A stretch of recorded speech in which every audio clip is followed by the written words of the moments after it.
Avui al dia ens hem proposat conèixer una miqueta més tots els candidats d'Esquerra Republicana i per això els sometem al dilema.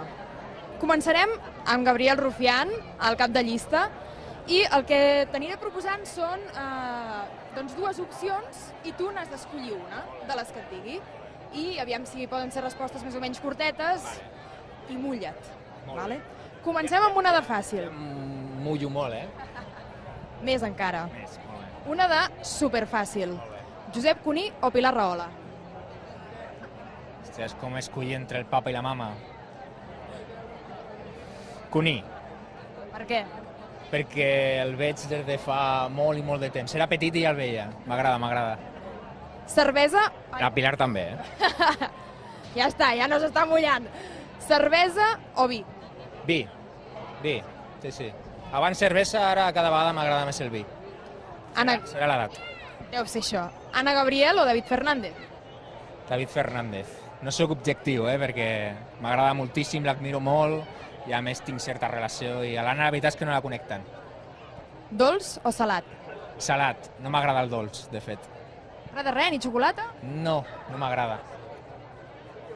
Francesc Homs o Xavier Domènech? Bueno, per afinitat ideològica en el percentatge molt alt Xavi Domènech, però l'Homs ara mateix és un company de viatge, és imprescindible i em quedaria amb els dos. La veritat és que no puc escollir, la veritat. I tant de bo algú com, no només Xavi, sinó el que representa Xavi Domènech estigui en aquest procés algun dia, que jo estic convençut que estarà. Bueno, en aquest sentit ha sigut una mica el comodí, el comodí del públic l'has deixat... Sí. A veure, bambes de runner o sabates? Bambes.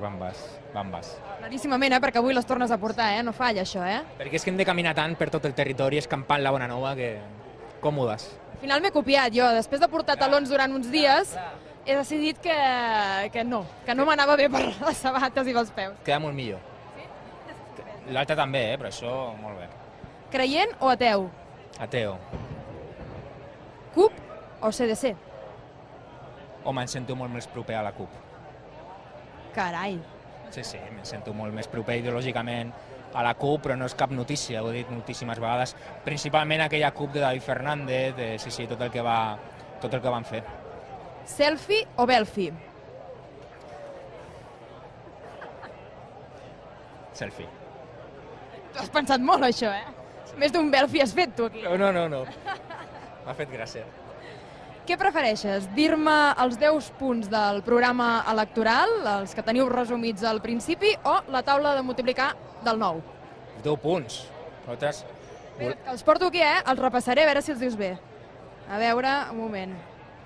Vinga, anem allà. Al final són els 2 punts d'Esquerra Republicana, el republicanisme, la fraternitat, l'internacionalisme, una fiscalitat justa, ajuda als autònoms, intenta també dignificar la vida de les persones visquin on visquin, i, home, principalment la consecució de la futura República Catalana. Bueno, us has fet així una mica així, però t'ho donarem per bo. Has de triar un acudit o recitar-me un fragment d'un poema. Un acudit. Vinga. Esto era una iglesia tan estrecha, que el Cristo, en lugar de estar así, estava así. És molt dolent. És molt dolent, i a més jo soc molt lenta, pillant-los, vull dir, potser l'enganxo quan haguem acabat el dilema. Una Catalunya independent governada per Ciutadans o una Espanya plurinacional governada per Podemos? Una república catalana governada per Esquerra Republicana. Així val, no està en l'opció. No puc contestar. És que és ciència ficció política, una república governada amb Ciutadans, home. Cap cas. Ciències o lletres? Lletres, sí. Era dolentíssim, principalment en física i química. Sí, no vaig ser mai capaç d'entendre això. iPhone o Android? iPhone, sí, molt més còmode potser. L'última. Què és més mentida pietosa? El que fa Podemos amb el referèndum o el que fa Esquerra dient que tenim la independència a tocar? Home, Podemos. Jo crec que voler o prometre un pacte de referèndum amb aquest PSOE de Susana Díaz, d'Ibarra, de Fernández Vara, doncs és una mentira pietosa, molt pietosa. I en canvi Esquerra Republicana, quan diem que som república, és per tota aquesta gent. I que tenim la independència a tocar, ho és o no ho és? No, i tant que sí. Hem fet coses impossibles, coses que semblaven impossibles feia 2 anys, i ara estem en un moment molt i molt dolç. Gabriel Rufián, doncs, ha sigut el primer a sotmetre's en el nostre dilema, però no serà l'últim. Ha sigut fàcil, no? No.